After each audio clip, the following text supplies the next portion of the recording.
go. Hello, everyone, and welcome back to another episode of ASCII Anything, brought to you by Moser Consulting. I'm your host, Latisha Guinn, Moser's marketing coordinator, and we're glad that you're here with us for an episode of ASCII Anything. Recently, the ClearPath team attended both the BIT Conference and the Atlassian Team 26 in Anaheim, California. Two events filled with innovation, collaboration, networking, and a lot of conversation about the future of technology and teamwork. Joining me today are two incredible guests, Marc Brickley, Director of Application Development at Moser Consulting and Product Owner of ClearPath, and Malinda Lowder, Director of Sales and Marketing at Moser Consulting. Together, we're going to talk about what stood out at both conferences, the conversations we had around ClearPath, the importance of building authentic connections, and how organizations can turn conference interactions into long-term partnerships and opportunities. And yes, we may also talk about karaoke with a live band and the skating rink at the Bash. Nothing wrong with me, loving you, baby, I'm not. And giving yourself to me can never be wrong.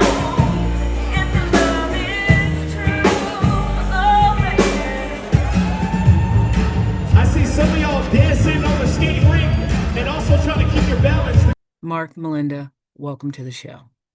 We just got back about a week ago from Anaheim, California. It was absolutely gorgeous. It was a little chilly, a little chillier than I expected, but we were there for the BIT, also known as Build It Together conference, as well as Atlassian Team 26. It was a great time. The energy was definitely different.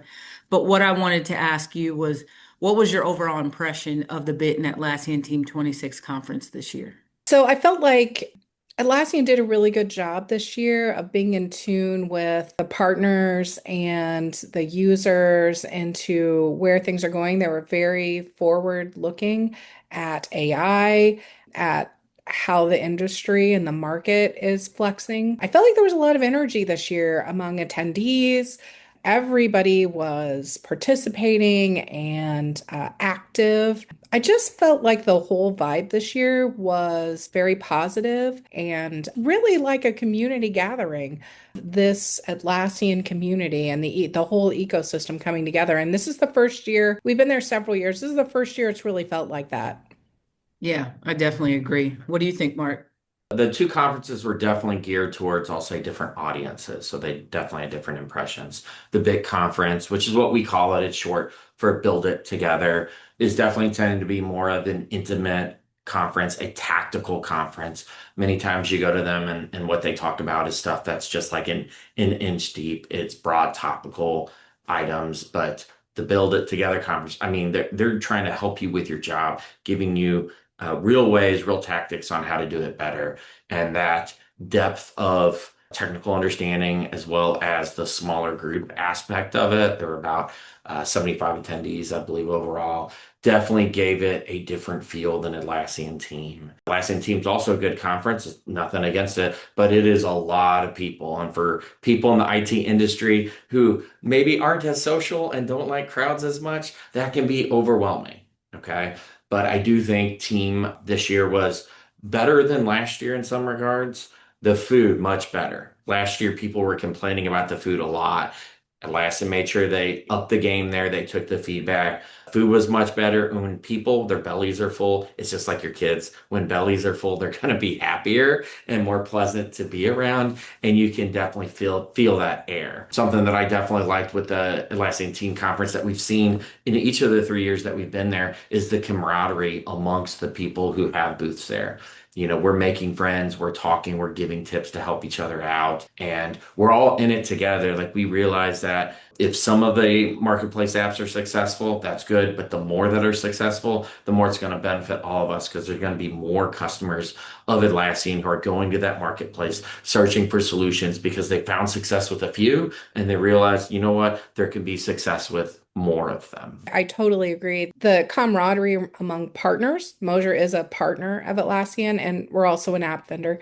So among partners, the partnership and the people you meet that are our partners, and that we all help each other. We all give each other advice. And then as far as the marketplace as well, where our app is, marketplace vendors all are the same. They help each other, give each other suggestions. I rely on the other marketplace vendors a lot when we were first getting started to give me advice and to ask them questions about how they market it and how they do things. And they're so helpful.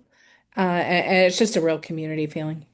Yeah, I definitely felt that. I mean, we met a lot of people this year, and it wasn't like oh, I have to talk to you. It was very much a equal camaraderie where people wanted to share ideas and things like that. So I appreciated that.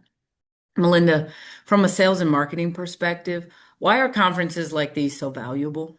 I mean, when you look at it, like when we can integrate and line our brand, the Moser brand, into a premier event in the Atlassian ecosystem, obviously that maximizes visibility among users. And in this case, users actively seeking agile solutions, right? These events really, they provide a way for us to get valuable real-time market insights.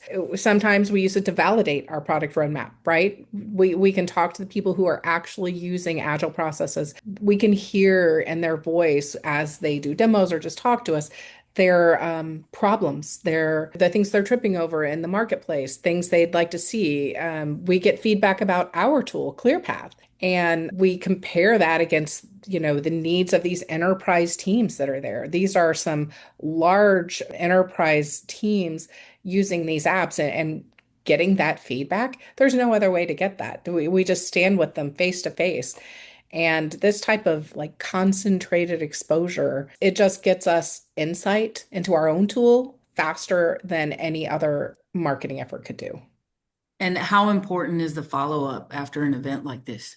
It's absolutely important. The data shows that the value of any sponsorship degrades rapidly without structured follow-up. We've learned that lesson hard on our own at many different conferences and events. You develop a trust when you talk to these people on the floor. The initial conversations are great, but these people also talk to 100 other vendors when they were at that conference, and they had great conversations with all of them. Even the best of intentions of that person to be like, oh, I really like this demo, go check out your app. They don't mean to not do that, but they're overwhelmed. I know when I come back from the conference, I'm overwhelmed. There's a lot, you've seen a lot, you've heard a lot, and there's 100 vendors who are going to be like, here's our tool. And how do you sort through that as a person, a Jira and admin, as somebody like that? So it's a lot to go through. And the follow-up is just a way to remind them, oh yeah, they did want to follow up with us. They did want another demo of that type of situation. I don't feel bad reaching out to them. Like we had really good conversations with a lot of these people. So I think it's just another way to connect and keep the conversation going. This next question can actually go to either one of you. Were there any conversations that felt very meaningful or promising coming out of the event? Yes, for sure. I mean, there's an aspect from a partnership standpoint. A company that we've interfaced with for a while, Catapult Labs, is a great group of people. And I think that that's a great long-term partnership where our applications actually complement each other in agile processes and we can help each other grow. And that is a very meaningful conversation of those types of relationships. From a technical standpoint, absolutely yes as well, that when we had a number of people at our booth, it's a recurring thing that we see is there's a lot of confusion still to this day about the difference between product management and project management. Project management is creating like a detailed schedule and plan that you execute to, and any change or deviation is considered a scope change and it's bad. But in product management or agile, it's about the outcomes. Are we getting done what we need to get done? Are we getting the results that we want? And if we learn something new and realize we have to course correct, that's a-okay. The sooner we do that, the better. And when it comes to toolings and the applications, a lot of people still have trouble with organizations having a project management mindset when they're trying to execute product management. And those conversations, people are looking at our tool and seeing that it is a tool designed and geared towards agile and product management, but it bridges that gap. It's something familiar to project managers. and they believe it's going to have a higher adoption because it has that familiarity to it and speaks in a way that project managers can also understand. So a number of customers interested in it were like, hey, this is the app that could bridge that gap for us. That's great, especially when they're willing to talk to us later and say, here's other changes that we can do to continue to improve that app, continue to make it easier for your organization to use. Yeah, I found a lot of value in conversations where users were just really direct with us and shared detailed, unfiltered feedback, not just about our product necessarily, but about like their data management bottlenecks within Atlassian and their products. Just hearing these things directly with these leaders, and they recognize the need for specialized agile tools. And it kind of validated our strategic direction that we're hearing this from other people. But really, just having these interactions with them kind of gave us actionable insights, right? Where we are generating our most, important things for our roadmap. And Mark, what kinds of technical or operational challenges were attendees discussing with you? Were there any that stood out more than others? Yes, well, the one I mentioned before about project management versus product management and how to get the right adoption in their organizations. But I would say also from a Atlassian ecosystem standpoint, Atlassian created a lot of different applications and it is an ecosystem, but to an extent, they were all most developed in silos where they don't necessarily play well with each other, at least in the way that their users and their customers would intend. So a lot of the challenges people have are how do we make these separate products work together in a way that matches our workflow in our Mhm. organization, how we deliver our products, how we deliver for our customers. And Atlassian is making steps moving towards that with their teamwork graph that they have and the APIs that are available with it. But clients are coming to us, particularly large ones, enterprise ones, saying, we have multiple Jira instances or we have multiple different products. How do we have the visibility across the whole organization and understand how one small change can have a ripple effect to everything that we do? So that was definitely a common theme that we had there. And Mark, how do you feel that ClearPath resonated with the people that you spoke with? Oh, it resonates pretty quickly usually. So there's an old saying, a picture's worth a thousand words, right? And that's what ClearPath is. It's taking the information that's in your Jira backlogs, which is a lot of textual information, and it is actually visualizing it in the implementation order for you. So when people come in, they realize the power of this mess of a Jira backlog that normally would maybe take them hours to figure out how do all these pieces of the puzzle really fit together. They're able to understand what they need to focus on in a matter of minutes. And that is powerful, just seeing like their eyes like light up. And even if they don't say ooh or ah, which sometimes they do, you can definitely sense that they have that. So definitely it was a positive experience. And we definitely have a way to resonate with people in ways that other apps don't, because there's also the aspect of once people see what we have, then what they start doing is they start looking at the art of what's possible. They go that next step. Now that I have this, how can that change my business? How can this be more effective? And you can see them understanding the value that it brings, as well as thinking about all the different teams that they have and all the different users they have and what would their adoption rate be? How can I message this in a way and how can I help train it in a way to help this be successful? Because they realize the potential that this application can have for their business in a matter of seconds or minutes. And that's a really powerful impression to leave on people. That's something that's common with us is we're at the booth and people will walk by and they'll see the screen and they just stop. Like, whoa, wait. Or they'll see kind of the tagline we had on our shirts. You don't need a Gantt chart, you need ClearPath. And there's a lot of people who, once they read that, they're like, yeah, I hate Gantt charts. Like, what do you got? Because I'm looking for an alternative. And that's a way that we definitely leave an impression on people very quickly. They'll come and say, hey, we're the visualization people, or we're the anti-Gantt chart people, or we're the people with the cool shoes, or the people who can sing really good at karaoke and a few things like that, right? Hmm. And well, Mark, Within all these conversations that you were having with people, did you leave with any new ideas or inspirations for ClearPath? Without a doubt, anytime I'm talking to a potential customer or an existing customer and understanding the challenges they have, I'm also thinking of the art of the possible. My gears are kind of churning. And I would say that most of what we talk about are things that we already have in our backlog. What it is, it's data points helping us to prioritize, like what is that next big problem, or what is a way we can reduce friction in the solution we already have to help them see the value of it better. Probably the thing that is the most common right now is when we do critical path analysis, which is a core aspect of bridging the gap between project management and product management. We have very much an agile focus on it. We're looking at story points. We're looking at issues that block each other. A number of organizations that are in more of like a hybrid model that does a little bit of both, they're seeking a critical path based on estimated number of hours. So that's something, it's actually already at the top of our backlog. And what we're doing is continuing to gather input, as well as working on those designs of how can we best incorporate this concept in a way that is easy to use and is going to deliver a lot of value for the customers.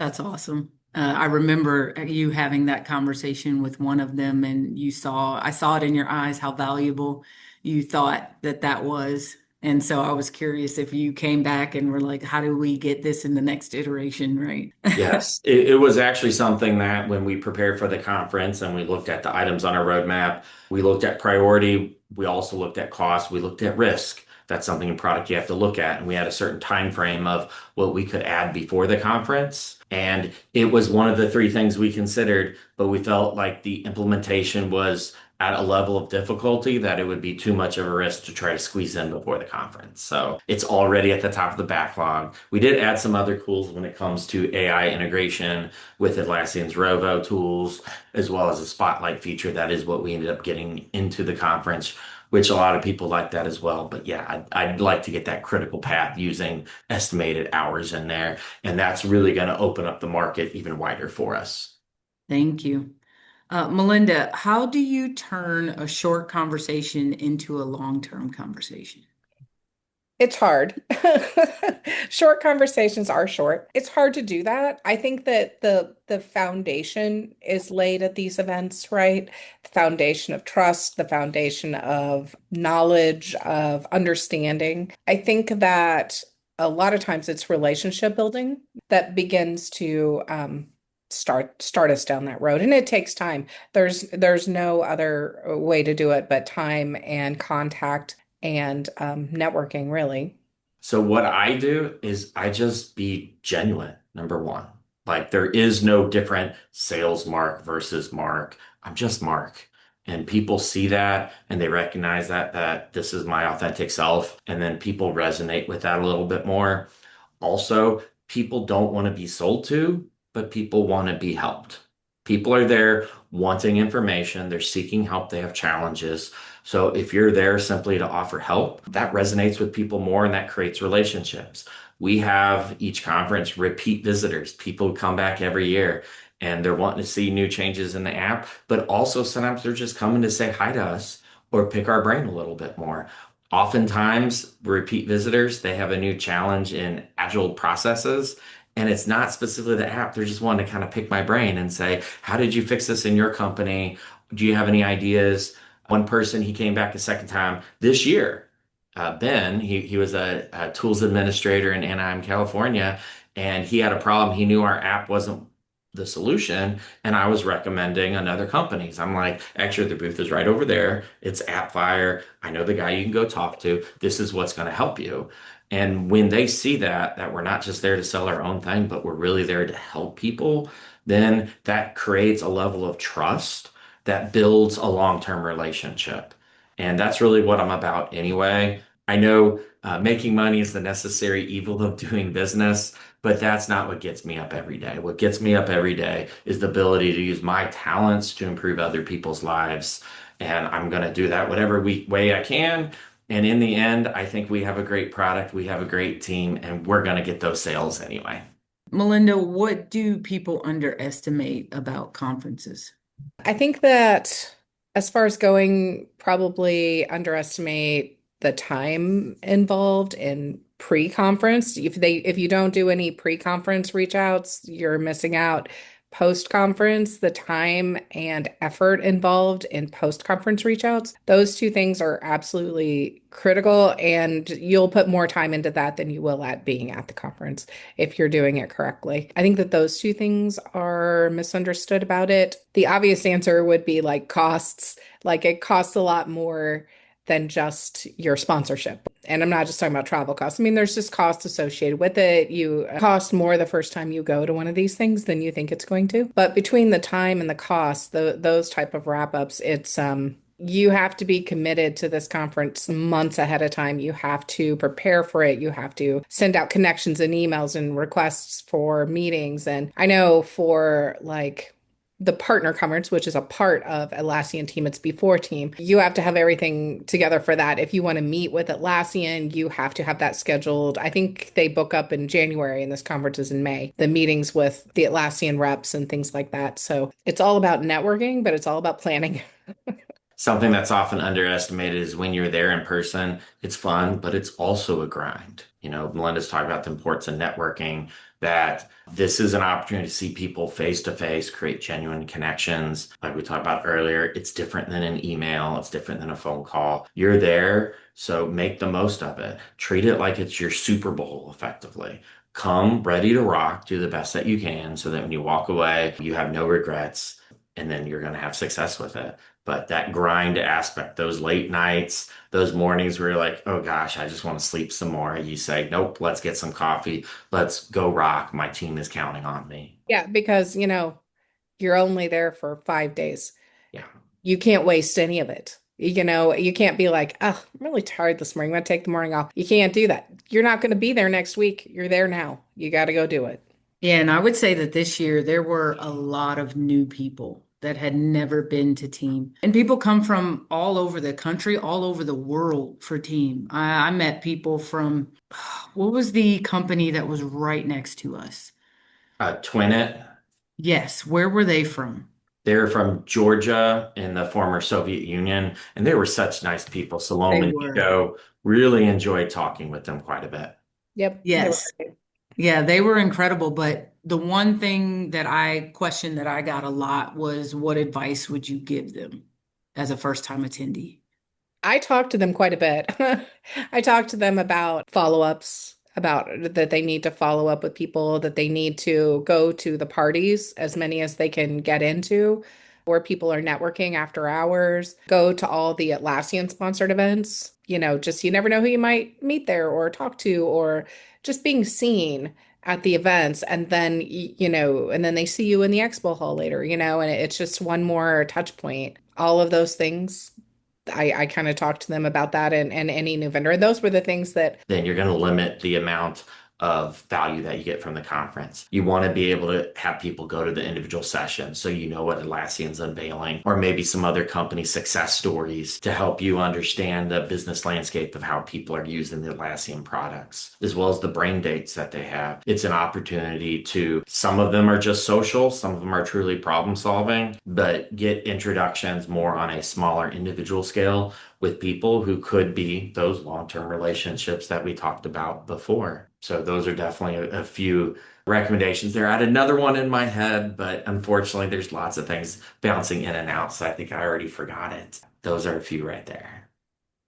Well, Melinda had brought up going to the Atlassian sponsored events and going to the sponsored events by other vendors. So we have to talk about karaoke. Yeah. And my first question is the song that Mark and I did together, who picked that song?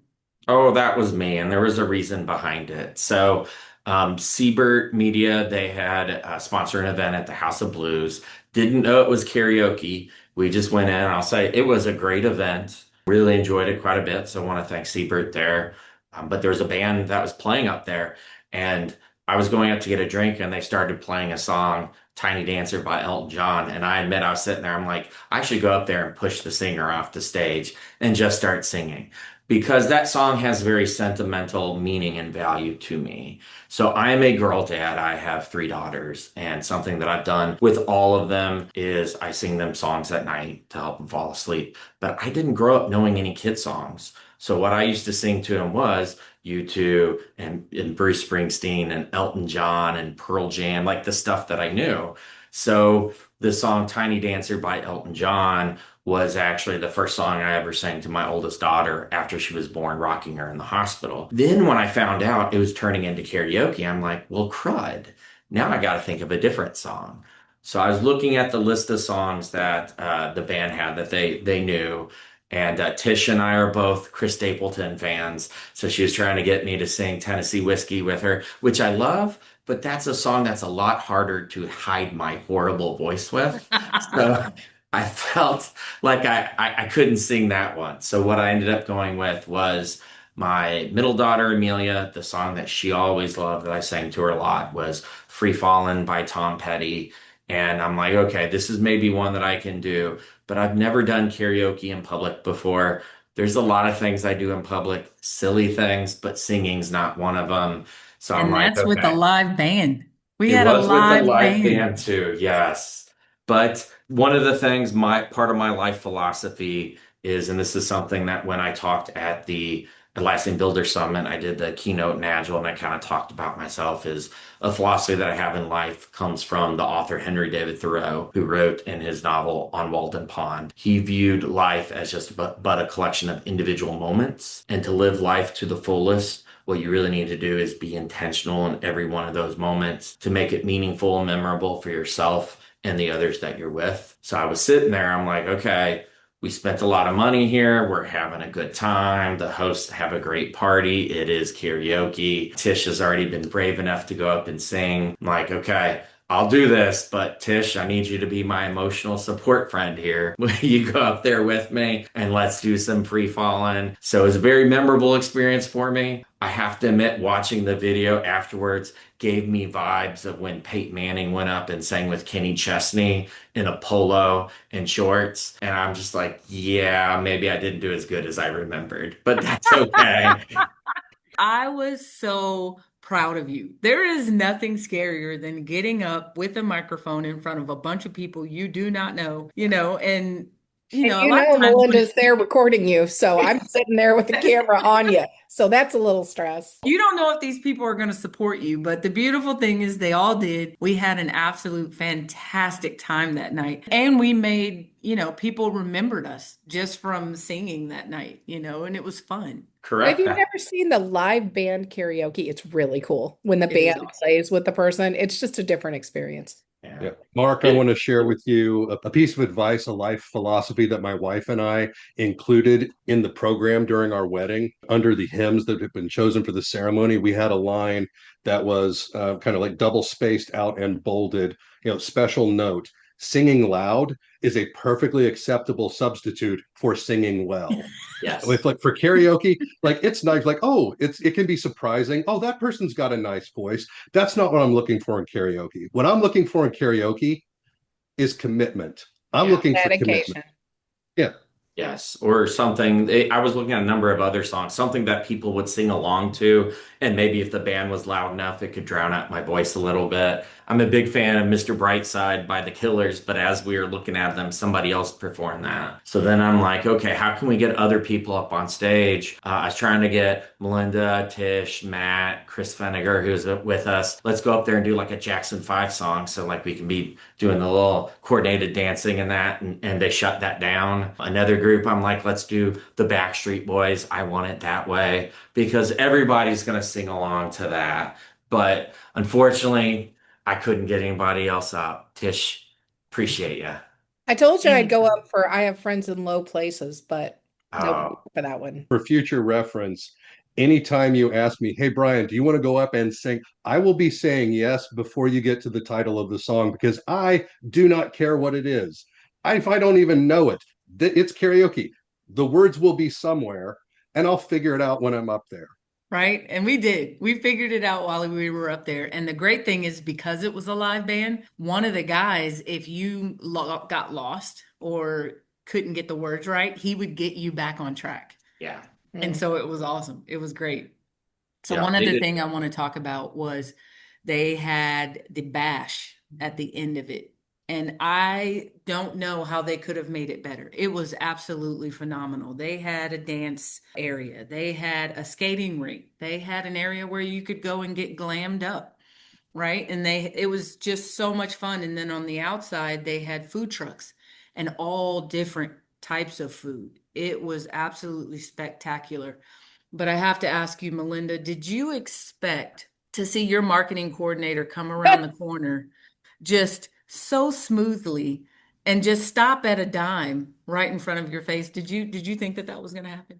I knew it was going to happen, Tish. I knew it. Tish brought her skates all the way from Indiana, flew with them all the way to California in a skate box, and because she knew there was going to be skating at the bash. And when I walked in, she was going around, and I just went up to the entrance and started taping. I'm like, here it is. This is going to happen. And she flew right around and went right up to me. It was the best video. But yeah, everybody was skating and dancing and walking around with the food trucks and going to the glam station.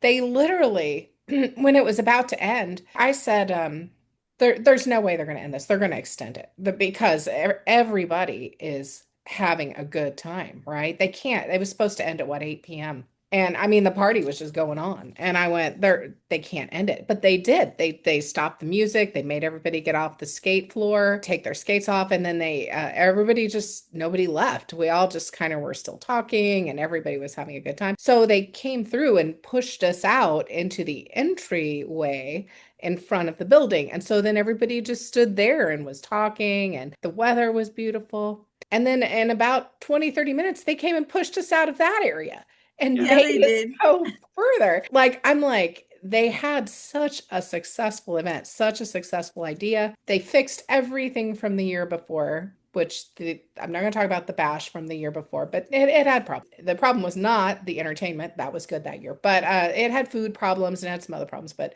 this one, they fixed all of that. Everything was absolutely perfect and everybody was having a good time. And what do? They shut it down.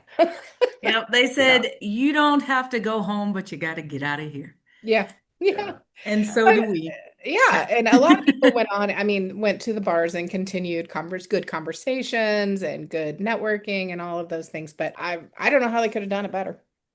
Yeah, I feel like they definitely learned from the year before, and they might have taken some elements, I'll say, from the time we went to Las Vegas, that you're in a location with beautiful weather. Take advantage of it. Hmm. So this year's bash had that combination indoor and outdoor aspect. When we were in Las Vegas, the closing bash, they had Afrojack, the DJ, doing a party which had an inside outside element so people could pick kind of where they wanted to go. That was definitely a huge success. Like you mentioned, Melinda, the food trucks that they had a nice variety of different foods. They were, easy small bites that you could pick up. So then what that also did was that gave people conversation starters, which was really nice. If you saw somebody who you wanted to talk to more, you could say, hey, did you go to the German food truck? Yeah, their bratwurst was fantastic. And I feel like that was also a nice little element when they think about that ecosystem of what they want at Bash, the feelings that they want people to leave the event with. That was a huge success.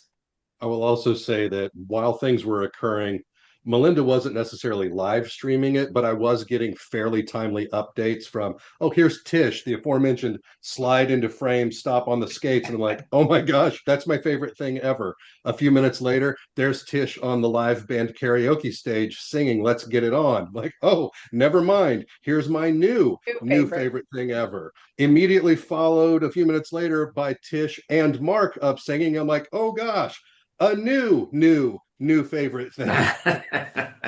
I'm not sure if anything where I'm singing can be anybody's new favorite, but I will take the compliment anyway, Brian. It's Well, a good time. And when people see that we're out, and we're participating in things, like you said, they remember us. They remember us from the floor. They remember us. They come over and see us. Hey, it's usually Tish, usually, hey, I remember you from this, that, the other, everything. You find us on the conference floor and you talk to us about, our products and our services, and you're like, wow, these people really know what they're talking about. And then you see us at the events afterwards, like, oh wow, they're a lot of fun too. You can't ask for more than that from a potential Yeah. partner. Like, not only do they know what they're doing, they're awesome to be around. It's just a good time. It's just good to participate in these things and be a part of it. And we're honored to be a part of it, honestly. The honor to sponsor team, we actually tried to sponsor it it's difficult to get in as a sponsor. We worked on that with our partner rep for a few years before we got in there. We've done it for 3 years now at different levels, and it's been a good experience. You get out of it what you put into it, though. I will say that. Yes, it was a good time had by all. Marc and Malinda, thank you both so much for joining me today and sharing your perspectives from the BIT conference and the Atlassian Team 26. One thing that really stands out after events like these is the real value doesn't end when the conference does. It continues through the relationships built, the conversation started, and the partnerships that grow afterward. To everyone we connected with in Anaheim, thank you for your time, your ideas, and your conversations. We're excited to continue those relationships and explore what's ahead together. And if you'd like to learn about ClearPath and connect with Moser Consulting's team, we'd love to continue the conversation. Thanks for listening, and we'll see you next time.